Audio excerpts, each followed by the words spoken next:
My daughter ignored me for 5 years as if I didn't exist, but I still sent her greetings. But when she saw my new $150,000 Mercedes on Facebook, she immediately called. "I'll be waiting for you tomorrow for dinner. Bring $200,000 with you." She was waiting for money, but I came with a surprise that would change our lives forever. Before we continue, please subscribe to the channel and write in the comments what time it is where you are now. The morning had settled into its usual rhythm. I sat in my home office, laptop screen glowing with investment portfolios. Modest gains, steady returns, nothing exciting. Outside my Philadelphia row house, the August heat was already building. I'd finished my coffee, answered a few emails, and was considering whether to water the small garden out back when my phone rang. Unknown number. I stared at it for 3 rings, thumb hovering over the decline button. Spam calls came daily now, but something made me answer. "Hello? This is Cora." The voice arrived like a winter draft, formal, flat, carrying no warmth whatsoever. "I'm having dinner tomorrow evening at 6. You should come." My chest tightened. 5 years. 5 years of silence, of birthday cards returned to sender, of text messages that never earned even a single word reply. And now this. My daughter's voice in my ear again, as if no time had passed, as if she hadn't cut me out of her life completely. "Cora," I managed to keep my voice steady, though my hand gripped the phone harder. It's good to hear from you. I didn't expect... Tomorrow at 6. She cut through my words like scissors through paper. "My address hasn't changed. Bring $200,000 with you." The number hit me like a physical blow. I sat up straighter, the portfolio spreadsheet forgotten. 200... What? "Cora, I don't understand.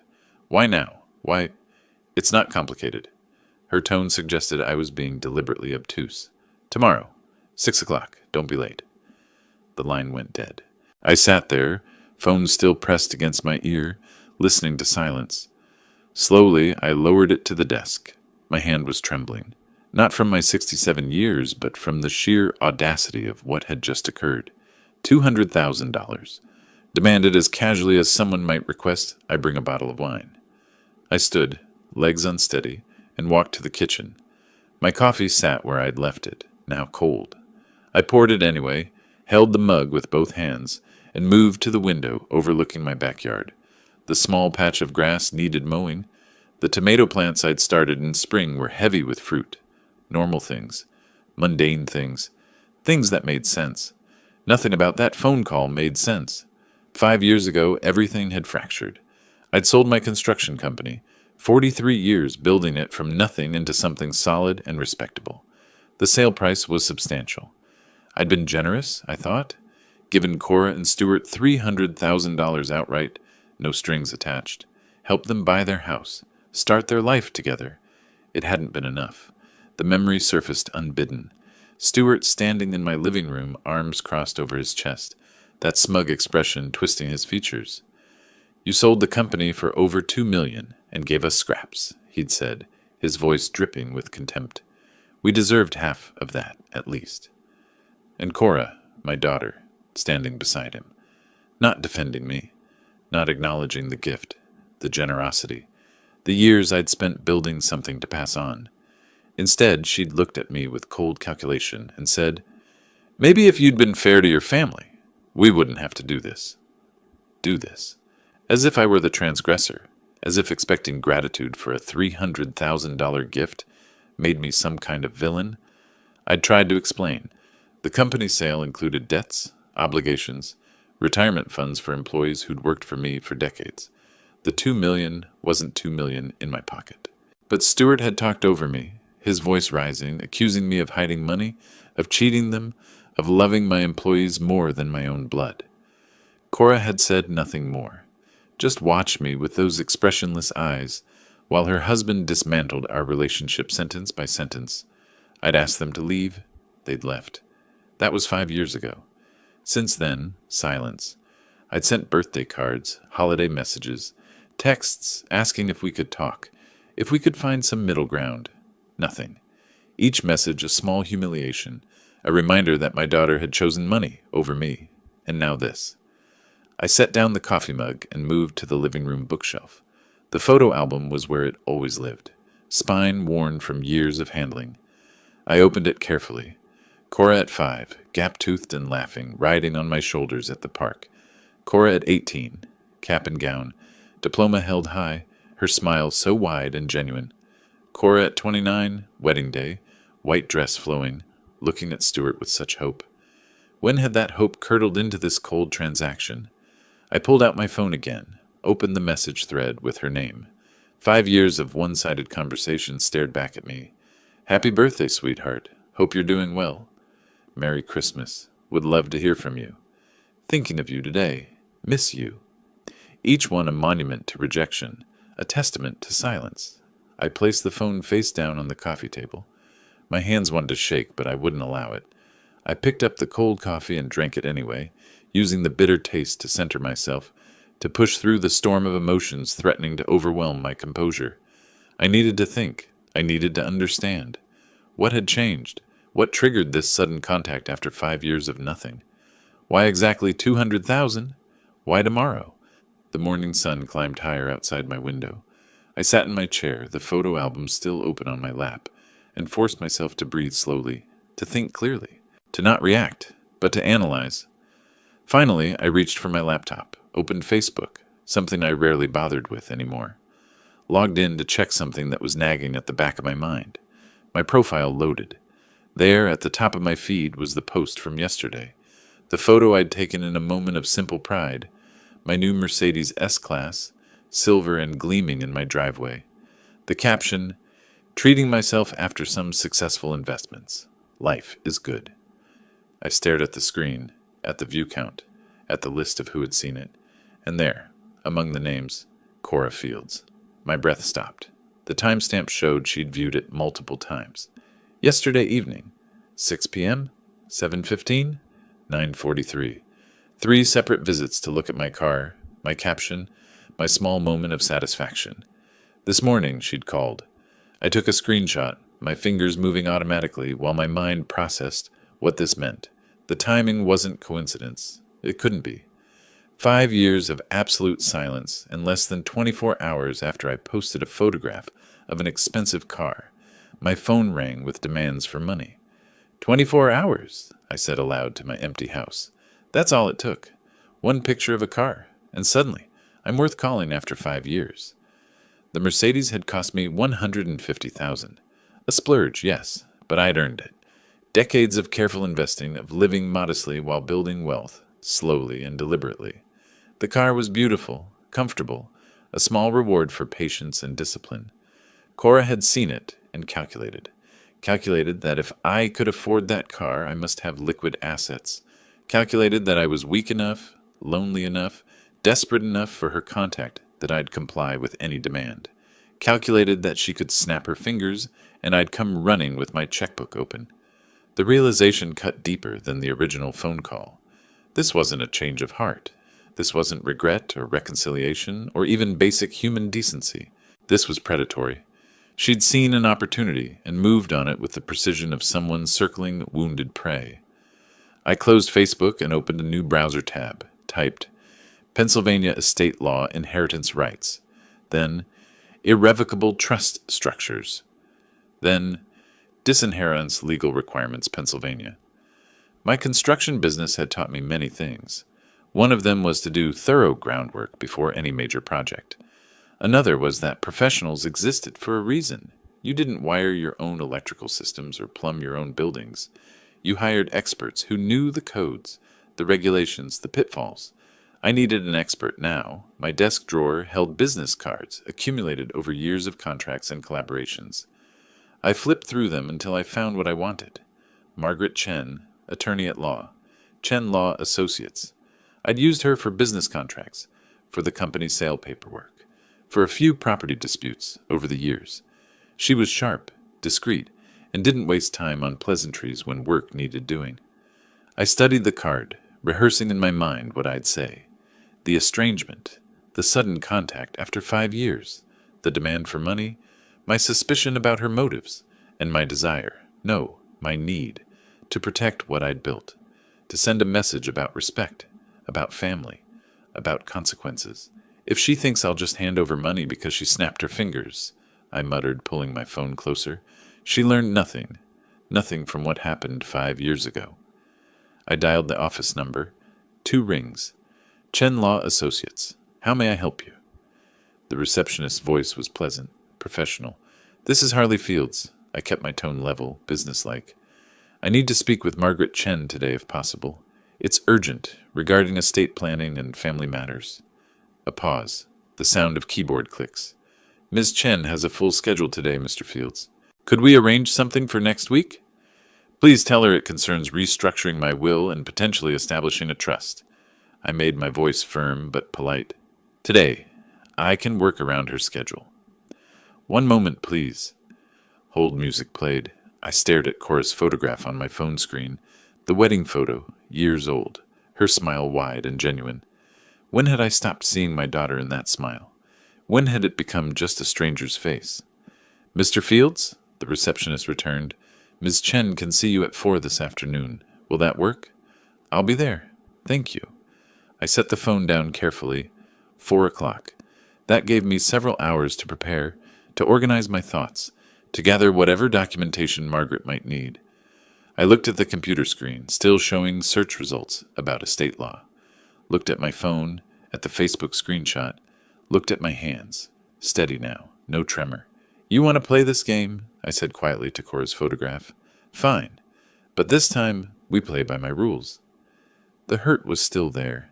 That deep old wound of parental rejection, of being valued only for what I could provide financially. But something else was growing alongside it now, something cold and calculated and precise. I wasn't going to be a victim this time. I wasn't going to let her use my love for her as a weapon against me. I'd spent 5 years hoping for reconciliation, sending messages into the void, keeping the door open for her return. She'd kicked that door shut, locked it, and now she wanted to pick the lock only when she saw something inside worth stealing. Not anymore. I glanced at the clock. Nearly noon. The appointment was at 4. I had time to think this through properly, to approach it the way I'd approached every major decision in my business career, with preparation, with professional advice, with a clear understanding of goals and consequences. I closed the laptop with a sense of purpose, stood up, moved toward the bedroom. There were documents I needed to locate, the original will, financial statements, records of the gift I'd given Cora and Stuart 5 years ago. Margaret would want to see everything, understand the full picture before advising me. But more than that, I needed to prepare myself mentally. This wasn't about revenge in the petty sense. This was about teaching a lesson that should have been learned long ago. About demonstrating that respect couldn't be demanded with threats, that family was more than a resource to be exploited. About showing my daughter that actions had consequences. I had several hours before the appointment. Several hours to gather what I needed, to think through what I wanted to achieve, to transform from the shocked father who'd answered the phone this morning into someone who could make difficult decisions with clarity and conviction. The man who'd built a construction company from nothing understood foundations, understood that you didn't build something lasting on soft ground, understood that sometimes you had to tear down a crumbling structure before you could rebuild correctly. Today, I would start laying a new foundation. The drive through Philadelphia traffic gave me time to think. I'd spent the intervening hours gathering documents, financial statements, property deeds, investment portfolios, everything Margaret would need to understand the full scope of what I was protecting, what I was taking away. The office building was modern glass and steel, professional without being pretentious. I'd been here before, years ago, when Margaret handled contracts for the construction company. The parking garage smelled of concrete and exhaust. I took the elevator to the 4th floor, carrying a leather folder, thick with evidence. The reception area hadn't changed. Muted gray carpet, framed diplomas on cream walls, the quiet hum of filtered air and distant keyboards. The receptionist looked up and smiled with recognition. Mr. Fields, Ms. Chen is expecting you. Margaret emerged from her office before I could sit. Mid-50s, sharp-eyed, her handshake firm and brief. She noticed something different in me immediately. I could see it in how her gaze lingered a moment longer than necessary. Harley, come in. Her conference room overlooked the city, afternoon light slanting through vertical blinds. I sat across from her at the polished table and opened my folder, laying out evidence methodically. The Facebook post, screenshots with timestamps. Cora's viewing history, 3 separate visits to stare at my car. A timeline I'd written documenting 5 years of ignored birthday cards, unanswered messages, complete silence. She hasn't spoken to me in 5 years, I said, my voice level. Not a word. Yesterday I posted a photo of my new car, and this morning she called demanding $200,000. That tells me everything I need to know about why she reached out. Margaret took notes on a legal pad, her pen moving steadily. Tell me about the estrangement, I explained. The company sale, the $300,000 I'd given them, Stuart's accusations, his contempt, his insistence I'd cheated them. Cora standing beside him, saying nothing in my defense, choosing his narrative over our relationship. Since then, nothing, I continued. I tried. I sent cards, messages. I kept the door open. I tapped the timeline. Every attempt documented here.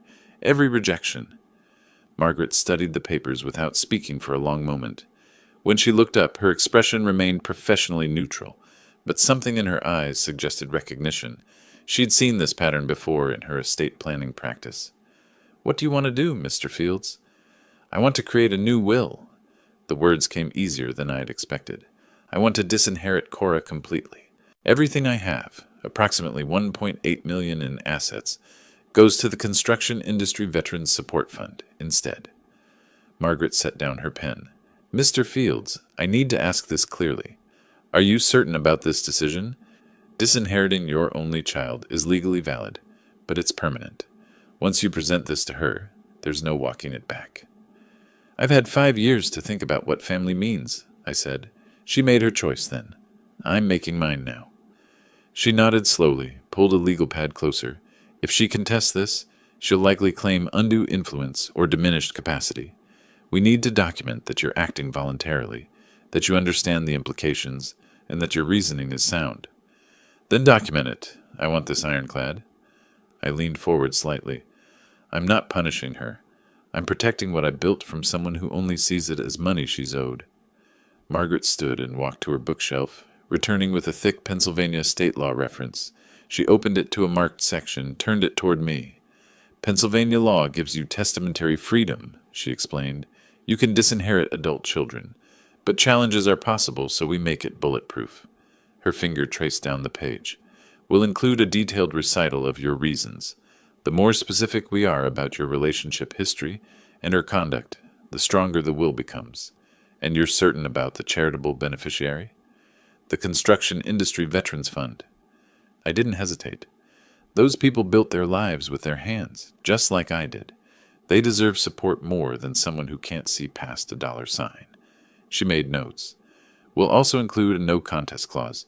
Anyone who challenges the will forfeits any potential inheritance. Not that there would be any for her, but it adds another layer of protection. For the next hour, we worked through details, specific language, asset inventory, witness requirements, notarization procedures. Margaret asked probing questions about my mental state, my understanding of consequences, my voluntary decision-making. Standard procedure, she explained, to demonstrate competency if the will was ever challenged. I answered everything clearly, providing the financial documents she needed, explaining my reasoning without emotion or anger. This was business, strategic, the same way I'd approached every major decision in my construction career. Finally, Margaret closed her legal pad. I'll draft this tonight and have it ready by 9 tomorrow morning. Given the urgency and the complexity, I'll need a substantial retainer. I wrote the check without blinking. This wasn't impulsive, it was calculated. One more thing, I said. I want 5 notarized copies prepared. Her pen paused mid-note. You want 5 notarized copies for tomorrow? That's unconventional. Most people keep wills private until after death. I allowed myself a slight, cold smile. I'm not most people, and I want her to understand exactly what her phone call cost her. Margaret studied me for a moment, then nodded. I'll arrange it. She stood, extending her hand. I shook it, feeling the firmness of her grip, the professional confidence that told me she'd create exactly what I needed. As I reached the door, she spoke again. Harley, this path you're choosing, it's legal, It's your right. But it's also final. Make sure you can live with it. I turned back. I've already lived with her choice for 5 years. Now she can live with mine. I walked down the hallway, took the elevator to the parking garage, sat in my car for a moment before starting the engine. The weight of what I'd set in motion felt substantial, real in a way that the morning's anger hadn't been, but my resolve didn't waver. Tomorrow morning, Margaret would have the documents. Tomorrow evening, Cora would discover what her calculated phone call had actually accomplished. I drove home through lengthening shadows, the city lights beginning to glow against the darkening sky. I woke before dawn, my sleep fractured by anticipation rather than doubt. The bedroom was gray with pre-sunrise light.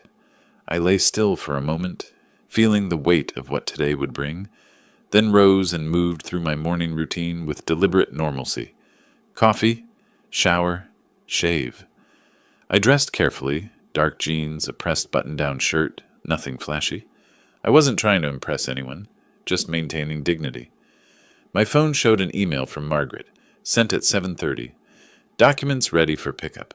Office opens at 8:30. MC. I drove through light morning traffic, retracing yesterday's route. The city was quieter at this hour, the streets not yet choked with commuters. Margaret's receptionist buzzed me in immediately. Margaret met me in the lobby, holding a large manila envelope, sealed with her firm's label. Her expression was serious. "Everything's here," she said. "Original and 5 copies. I've included the affidavit of mental competency, as we discussed." She paused. "Robert Kowalski, the notary I mentioned. His office is on Walnut Street, 15 minutes from here. I called ahead. He's expecting you." I took the envelope, felt its weight. "Thank you, Margaret." "Good luck, Harley." She didn't specify with what. Robert Kowalski's office occupied the ground floor of an older building, the kind with high ceilings and crown molding that spoke to an earlier era. The sign beside the door read, "Kowalski Notary Services since 1995. Inside, the space was small, but impeccably organized. File cabinets lined one wall. A simple desk held a computer, a heavy embosser, and neat stacks of forms. Robert himself was maybe 62, gray-haired, wearing reading glasses on a chain around his neck. "Mr. Fields?" He extended his hand. "Margaret Chen speaks highly of you. Please sit." His assistant, a middle-aged woman with kind eyes, nodded at me from a second desk near the window. I sat across from Robert, opening the envelope and withdrawing the documents. He examined each page methodically, checking signature lines, witness blocks, completeness, the careful bureaucracy that transformed paper into legal armor. "Mr. Fields, I'm required to ask, are you signing this document of your own free will, without any pressure or coercion from any person?" "Yes." My voice was steady. "Completely voluntary. I've thought about this carefully. And you understand this is your last will and testament, that it supersedes any previous wills, and that it directs the disposition of your estate upon your death." "I understand completely. That's exactly what I want." Robert studied me for a moment over his glasses. "I've been doing this 30 years, Mr. Fields. Usually people signing wills look uncomfortable, like they're planning their funeral. You look decided."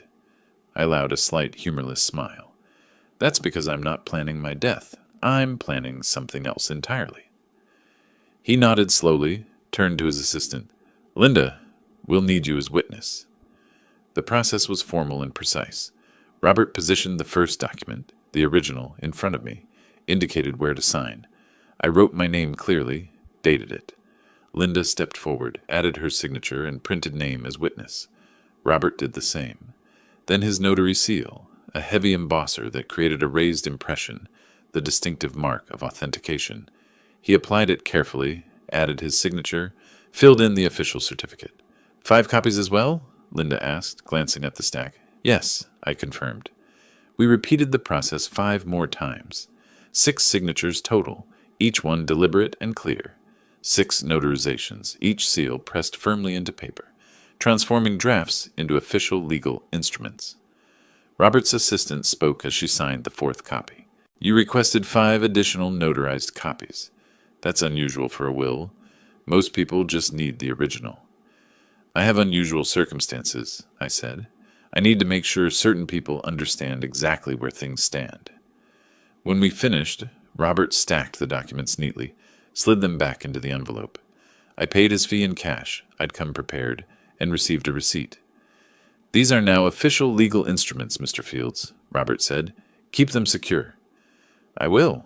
I left his office carrying the envelope, drove 3 blocks, then pulled into an empty parking space, sat for a moment with the engine running, opened the envelope, withdrew the top document.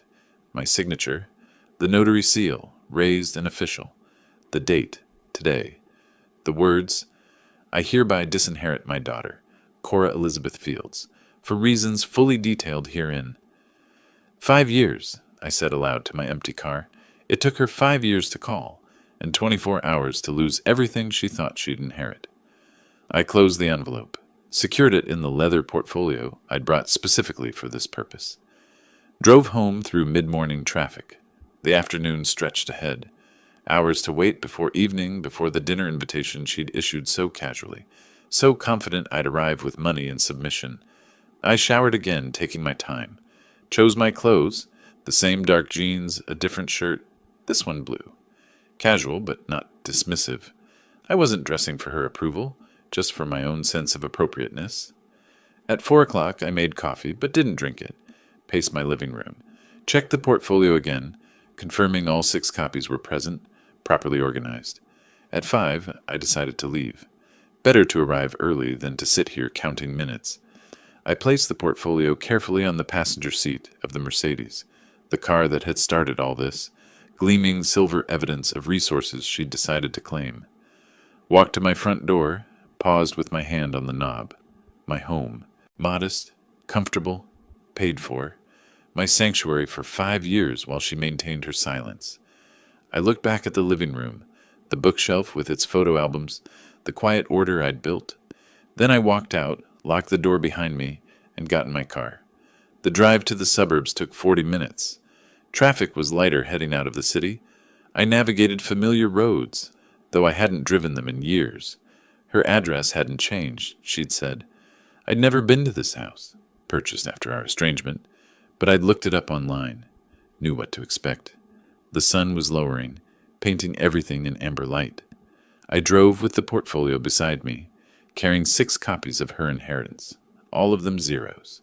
The neighborhood announced itself in manicured lawns and fresh paint, upper-middle-class suburban confidence, houses that whispered success without shouting it. Cora and Stuart's home was a 2-story colonial with professional landscaping, the kind of presentation that mattered to people who cared about appearances. I sat in my car for a long moment, hands on the steering wheel, the portfolio beside me on the passenger seat. Through the front window, I could see movement. They were watching for me. I picked up the portfolio and walked to their door. Measured steps. No hesitation. The door opened before I could knock. "Dad!" Cora's voice was too bright. Her smile stretched too wide. "I'm so glad you came." She hugged me briefly, a performance of warmth where no warmth existed. Stuart appeared behind her, extending his hand with practiced congeniality. "Harley, good to see you." Come in, come in." The contrast was staggering. 5 years of silence, and now they greeted me like we'd had lunch last week. Their dining room was elaborately staged. Candles flickered on a table set with wine glasses and cloth napkins. The food, clearly from an expensive restaurant, still in its takeout containers being transferred to serving dishes, smelled rich and carefully chosen. "We thought we'd make this special," Cora said, gesturing to a chair. "Family should celebrate being together again." I sat, placing the portfolio beside my chair. Stuart's eyes flicked to it, then away. Cora poured wine with trembling hands. Nerves, not emotion. The meal proceeded with stilted conversation. Cora asked about my health, my house, my investments, questions designed to inventory my resources without appearing mercenary. Stuart discussed market trends and business opportunities, establishing his expertise. I ate little, watched everything. They exchanged glances when they thought I wasn't looking.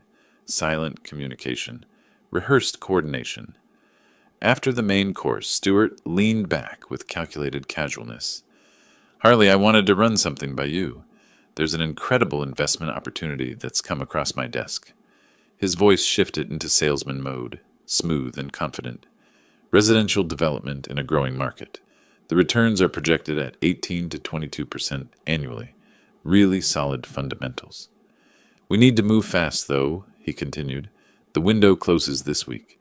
Early investors get the premium positions. Cora added her piece right on cue. Dad, Stuart's been working so hard on this. We finally have a chance to really build something. Her voice carried practiced emotion. I know you understand what it means to build a future. You did it with your company. I leaned back in my chair, arms crossed, letting them finish. Stuart laid out more details. Deliberately vague specifics, wrapped in financial jargon, meant to sound legitimate while saying nothing concrete. Cora nodded along, playing the supportive wife, the dutiful daughter who just wanted her father's help. When they finally paused, waiting for my response, I spoke quietly. I do understand building a future. I spent 43 years building mine. I met Stuart's eyes, then Cora's. I also understand what happens when people only see you as a means to an end. I reached down to the portfolio, opened it with deliberate slowness, withdrew 2 copies of the will, slid them across the table like dealing cards, one to Cora, one to Stuart. The documents landed between the candles and wine glasses with devastating finality. Stuart picked his up first.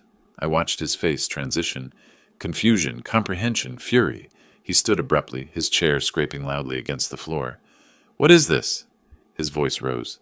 A will? You brought your will to dinner? Cora read slower, her performance crumbling as understanding set in. Tears started before she finished the first page, but I'd seen enough angry tears in my life to recognize them. She wasn't heartbroken. She was furious at being denied. You asked for $200,000 after 5 years of not speaking to me, I said, my voice calm and factual. I thought you should know where you stand. You're not in this document. Neither of you. Everything goes to the Construction Industry Veterans Support Fund. How can you do this? Cora's voice shook with rage, disguised as grief. I'm your daughter, your only child. You were my daughter. I kept my tone steady, controlled. Then you chose to become a stranger who only calls when she wants money. This is what that choice costs. Stuart slammed the document on the table. You can't do this. We'll fight this. You're not in your right mind. We'll prove it. I stood, preparing to leave. I'm perfectly sound. Ask the notary, the attorney, the witnesses. This document is legal, filed, and final. I looked at both of them, seeing their calculation exposed, their masks discarded. You wanted to know my value in dollars. Now you know. To you, I was worth a phone call. To me, my legacy is worth more than that. I walked toward the door. Behind me, Cora's voice turned desperate. You'll regret this. Don't walk out that door. I paused at the threshold, but didn't turn back. I've spent 5 years with regrets. Tonight, I finally have clarity instead. I stepped into the cool evening air. Behind me, the shouting began, but now they were arguing with each other, not me. Accusations flying about whose idea this was, whose plan had failed. I got into my Mercedes, started the engine. As I pulled away from the curb, I glanced in the rearview mirror. The front door stood open, Stuart silhouetted in the light, phone already pressed to his ear. I drove into the darkening evening knowing this wasn't ending.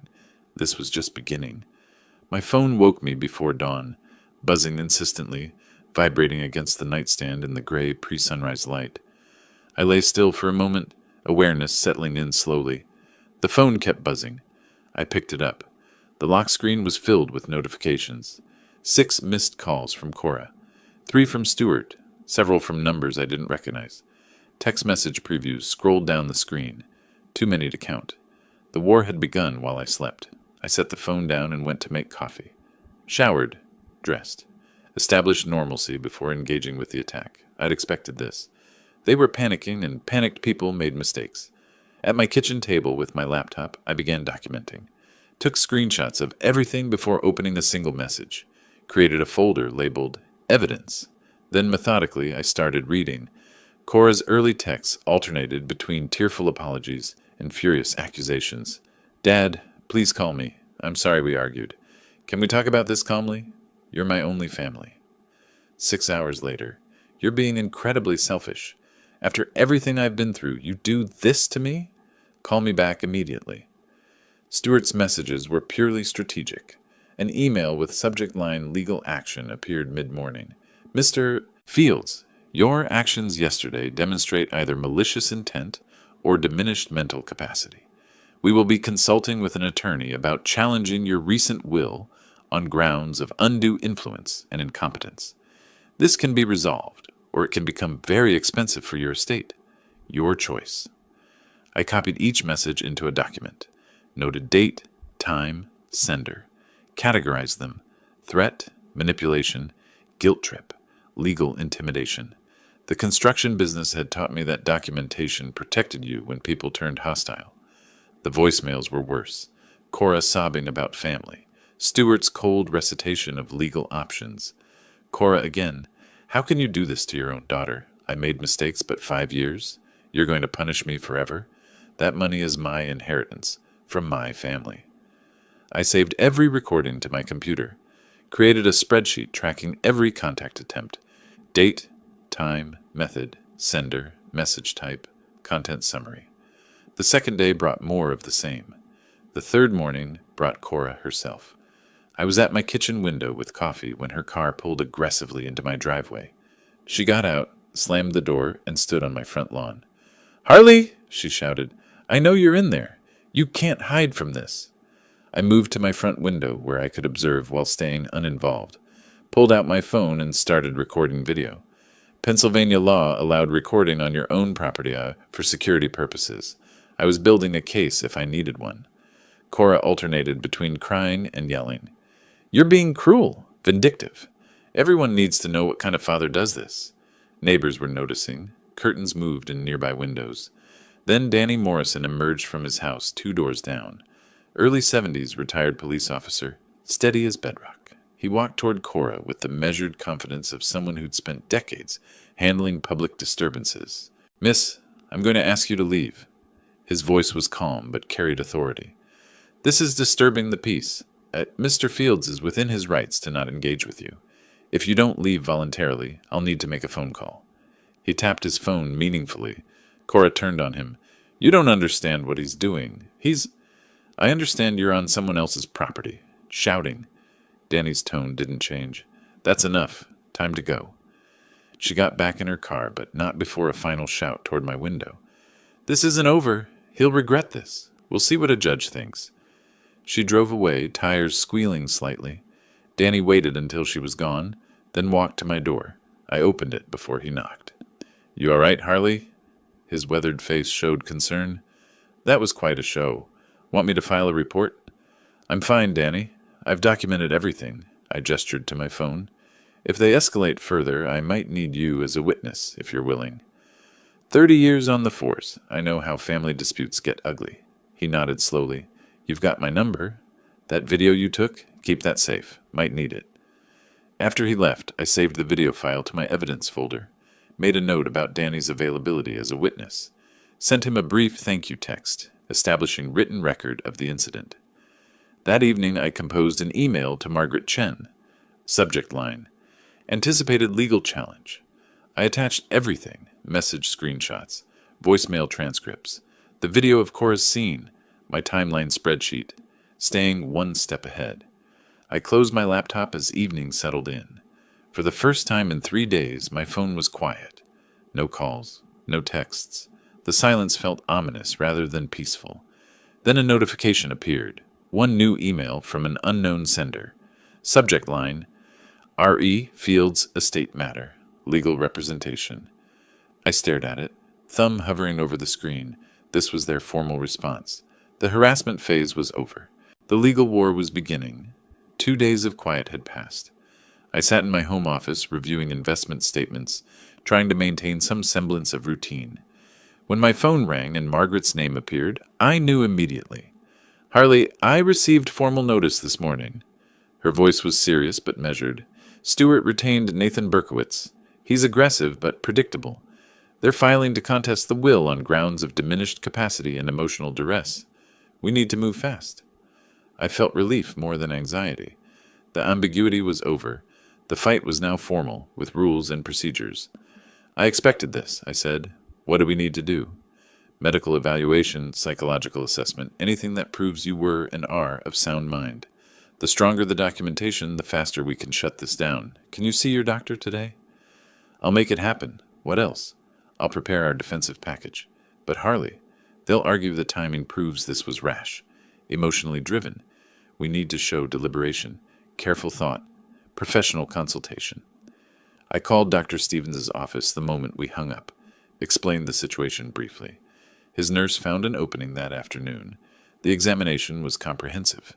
Cognitive function tests, memory, reasoning, processing speed, blood work to rule out medical issues affecting judgment. Dr. Stevens was thorough, methodical, checking everything. Harley, your cognitive function is excellent, he said, reviewing the results. Memory, reasoning, judgment, all within normal range for your age, actually better than average. Blood pressure's good, no signs of neurological issues. You're healthier than most 67-year-olds I see. I need that in writing, Doc, detailed. Someone's trying to claim I'm not competent to make my own decisions. He looked up, understanding immediately. Family dispute over money? Something like that. I'll have a comprehensive report ready by tomorrow. 15 years I've treated you, Harley. You're one of the most clear-headed patients I have. The next day brought the psychological evaluation. Dr. Patricia Huang's office was quiet, professional.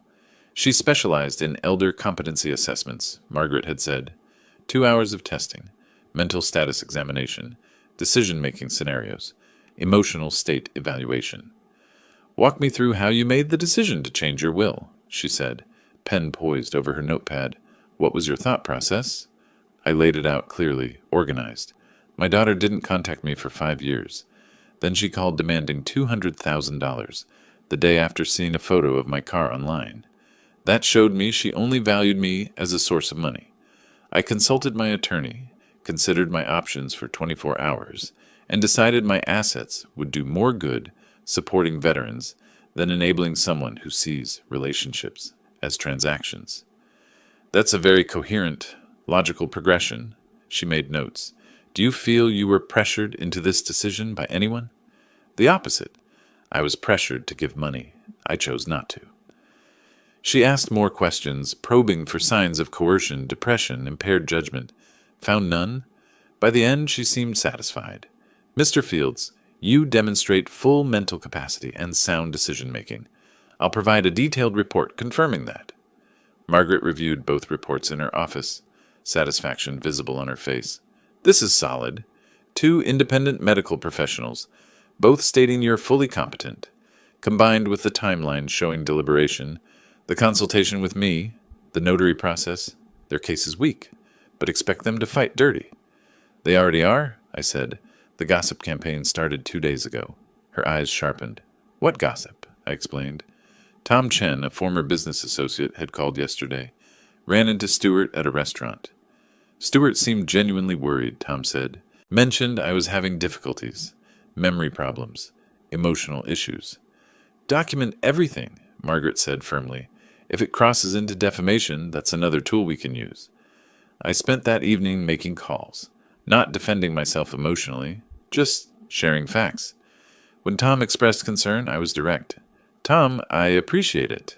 I've just completed full medical and psychological evaluations. I'm happy to send you copies if you want to see for yourself. Stewart is trying to contest my will because he didn't like what's in it. The doctor visits are part of protecting my right to make my own choices. Silence. Then, I appreciate your honesty, Harley. Stewart made it sound different. I imagine he did. By evening, I'd reached 4 people who'd heard versions of Stewart's story. Each conversation was similar, calm facts countering emotional manipulation. I documented every call, saved every voicemail Stewart and Cora had left, built the evidence file larger. Margaret and I sat in her office, documents spread across the conference table, medical reports, legal briefs, the evidence folder from the harassment days.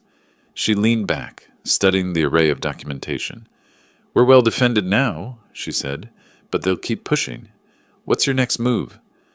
I was quiet for a moment, thinking. Then I said something that made her look up sharply. What if I remove what they're fighting over? Not from the will. Make it disappear before I'm even gone. Margaret leaned forward, interested. Explain. If they're contesting my will, they're fighting over my estate after I die. But what if significant portions of my estate aren't there anymore? What if I transfer assets now during my lifetime to the charity? Her expression shifted to calculation. An irrevocable trust. Exactly. She paused, considering. That's aggressive. Once you do that, those assets are gone. You can't change your mind. I won't change my mind. She pulled her laptop closer. Let me draft something. Come back in 2 days. We'll make this happen. I spent those 2 days reviewing my finances. Account statements, investment portfolios, property valuations, calculated what I could afford to transfer while maintaining comfortable retirement. The number settled at $500,000, significant enough to matter, not so much I'd compromise my security. When I arrived at Margaret's office, coffee was already waiting. She'd prepared too. An irrevocable charitable trust removes assets from your estate immediately, she explained, pulling up documents on her laptop. They're gone. Not in your will, not contestable. Cora and Stuart can fight over the will all they want, but they can't touch what's already transferred. What about my living expenses? I asked. I don't want to put myself in a position where I need their help. You'll retain approximately $1.3 million in assets. Your house, your car, remaining investments. More than enough for comfortable retirement. The $500,000 represents about 27% of your total estate. Significant enough to matter, not so much you're compromising your security. I studied the trust documents she'd prepared, pages of legal language, but the core was clear. Irrevocable transfer to the Construction Industry Veterans Support Fund. Once signed, permanent. And once I sign this, it's permanent? I needed to hear it clearly. No one can challenge it, claim I was incompetent, force it back into the estate? Margaret's response was firm, confident. Irrevocable means irrevocable. We have your medical evaluations, witness testimony, documentation of your deliberative process. This trust is as bulletproof as we can make any legal document. I looked at the papers, thinking about what this meant. $500,000 gone from any future fight, transformed from contested inheritance into immediate charitable benefit. Then let's do it, I said. They want to fight over my money? Let's give them less to fight over. The signing process was meticulous. Same witnesses as the will, same careful notarization. Margaret walked me through each section. Grantor provisions, beneficiary designations, irrevocability clauses. I paused before each signature, rereading the critical passages, making it clear, documented, that I understood exactly what I was doing. When the signatures were complete, I pulled out my phone. Mark? My investment broker answered on the second ring. I need to execute a transfer.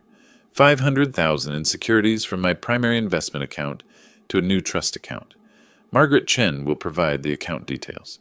That's a significant transfer, Mr. Fields. His voice carried surprise. This is for a charitable trust? That's right. The Construction Industry Veterans Support Fund. People who built things deserve support. I'll process it today. You'll have confirmation by close of business. Margaret watched me pocket my phone. You mentioned wanting to make a public statement. I'd advise caution. Anything you say can be used in litigation. I understand. But right now, Stuart and Cora are controlling the narrative. People are hearing that I'm incompetent or cruel. I want my version out there. Not emotional, not attacking, just clear about my right to make my own choices. Keep it brief, factual. Don't name them. Don't defend specific decisions. Just assert your autonomy and competence, and run it by me before you post. That evening I sat at my computer, composing carefully, wrote several drafts, removed anything that sounded bitter or vindictive, kept only the dignified core. Finally, I sent it to Margaret. How's this? Families are built on respect and love, not financial obligation. After much thought and consultation with legal and medical professionals, I've made decisions about my legacy that reflect my values. I hope everyone can respect that we all have the right to choose how our lives' work benefits the world. Her response came quickly. That's good? Dignified. Doesn't give them ammunition. The reference to legal and medical professionals subtly establishes your competence without being defensive. Post it. I clicked publish and watched. Within minutes, comments began appearing. Danny Morrison, well said, Harley. A man's entitled to his decisions. Respect. A former construction colleague. Harley, you built one of the most solid companies in Philadelphia with integrity. Whatever you decide about your legacy will have that same integrity. Don't let anyone tell you different. More comments accumulated. Support from people I'd worked with, done business with, lived near for years. The narrative was shifting. I wasn't the confused old man Stewart described. I was someone making clear, autonomous choices. I read through the responses, feeling validation I hadn't experienced in years. My community saw me clearly. Then a new notification, a private message request from an unknown name. I clicked it open. The message was brief, urgent. You should know what they're planning. Can we talk? This has gone too far. The profile showed a woman's name I didn't recognize. No mutual friends, no profile picture beyond a generic avatar. I stared at the message, finger hovering over the reply button. Was this genuine concern or another manipulation tactic? Stewart and Cora trying a different angle. The cursor blinked in the reply field, waiting for my decision. 3 days passed. I'd ignored the mysterious Facebook message, likely another manipulation attempt, I decided. Then my phone rang. Cora's name appeared on the screen. Dad? Her voice was subdued, nothing like the angry demands of previous calls. I know you probably don't want to hear from me, but Stewart and I have been doing a lot of thinking. We handled everything wrong. Could we meet? Just to talk? Not about money, about us. I felt immediate skepticism. After everything, this sudden shift felt calculated. Where? I asked. Anywhere you want. Your choice. There's a coffee shop on Market Street, Thursday afternoon, 2 o'clock. We'll be there. Thank you, Dad. Really? I spent the next 2 days preparing, checked that my phone's voice recorder worked properly. Pennsylvania was a one-party consent state. I could legally record any conversation I participated in. Rehearsed questions mentally, ways to guide dialogue, techniques to encourage honesty. Thursday arrived. I drove downtown and entered the busy coffee shop early, choosing a corner table with my back to the wall. Activated the recording app and placed my phone face down on the table before they arrived. Stewart and Cora entered together. No expensive clothes today, casual, subdued. Cora's eyes looked red, as if she'd been crying. They sat across from me, both wearing expressions of remorse. Dad, I know we handled everything wrong. Cora's voice trembled slightly. The things I said, the way I've been talking to a counselor, and I realize I let Stewart's stress about money affect how I treated you. That was wrong. Stewart leaned forward, seemingly earnest. Mr. Fields, Harley, I owe you an apology too. I pushed Cora to ask for money when we should have just asked to reconnect. Financial pressure made me lose perspective on what's actually important. I nodded slowly, maintaining calm body language. I appreciate you saying that. These past weeks have been difficult. I've had time to think, too. So have we. Cora reached across the table, not quite touching my hand. We don't care about the will or the money. We just want you back in our lives. That's what matters. I let silence hang for a moment, and then spoke carefully. I've been reconsidering some of my decisions, wondering if I acted too hastily, too emotionally. There might be room for adjustments. Stewart's eyes sharpened. Adjustments? Like to the will or the trust? So they knew about the trust. They'd been investigating. I'm just thinking out loud, I said. Nothing set in stone.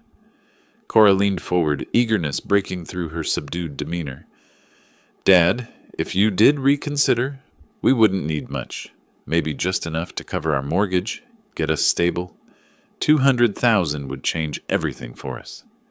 Stewart added quickly, we have some debts that are causing stress.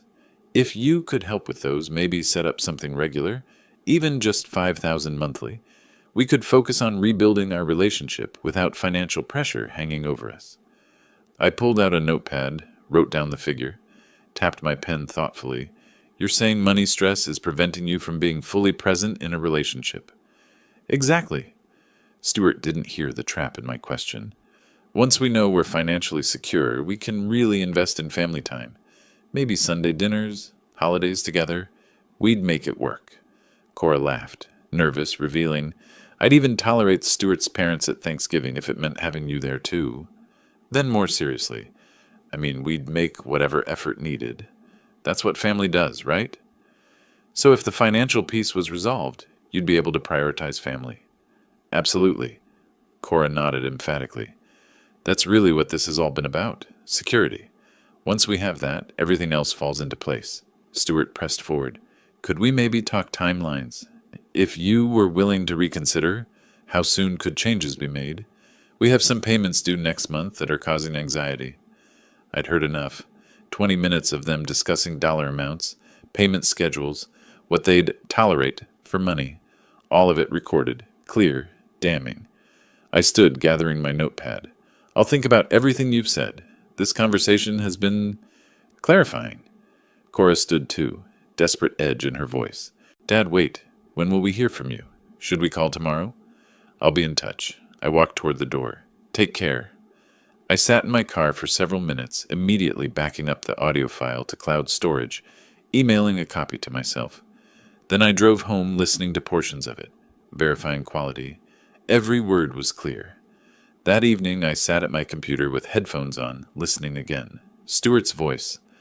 Once we know we're financially secure, we can really invest in family time. Cora laughing about tolerating family obligations. I stopped the playback, picked up my phone, sent a text to Margaret. Meeting tomorrow? I have something you need to hear. It's time to end this. The message showed as delivered. I set the phone down with quiet finality. The conference room felt formal, tense. Stewart, Cora, and their attorney, Nathan Berkowitz, sat on one side of Margaret's large table. I took my seat across from them, carrying only a slim folder. The audio recorder was in my pocket, already connected to Margaret's speaker system. Nathan opened professionally. Thank you all for coming. My clients believe Mr. Fields' recent testamentary decisions were made under significant emotional duress, following a family conflict. However, in the interest of avoiding prolonged litigation, they're prepared to settle if Mr. Fields will restore Ms. Fields as primary beneficiary, with a minimum inheritance of $1.2 million. Margaret responded with practiced calm. Let me address the diminished capacity claim first. She slid documents across the table. Medical reports, psychological evaluations, notarized statements. Dr. Stevens, Mr. Fields' physician of 15 years, conducted comprehensive cognitive evaluation. Perfect scores. Dr. Huang, a licensed clinical psychologist specializing in competency assessments, found him fully capable of reasoned decision-making. No signs of coercion, depression, or impaired judgment. Nathan attempted a counter-argument. The emotional context remains relevant. Making such a drastic decision immediately following a contentious phone call suggests... The timeline shows 24 hours of deliberation, Margaret interrupted smoothly. Consultation with legal counsel and methodical execution, hardly impulsive. Furthermore, she paused for effect. 3 days ago, Mr. Fields established an irrevocable charitable trust, transferring $500,000 in liquid assets. Those funds are no longer part of his estate. They cannot be contested, challenged, or recovered. Stewart's face went white. You did what? When? I spoke for the first time. After your attorney filed his challenge, I decided if you were going to fight over my estate, I'd make the estate smaller. Cora turned to Nathan, desperate. Can he do that? Can't we stop it?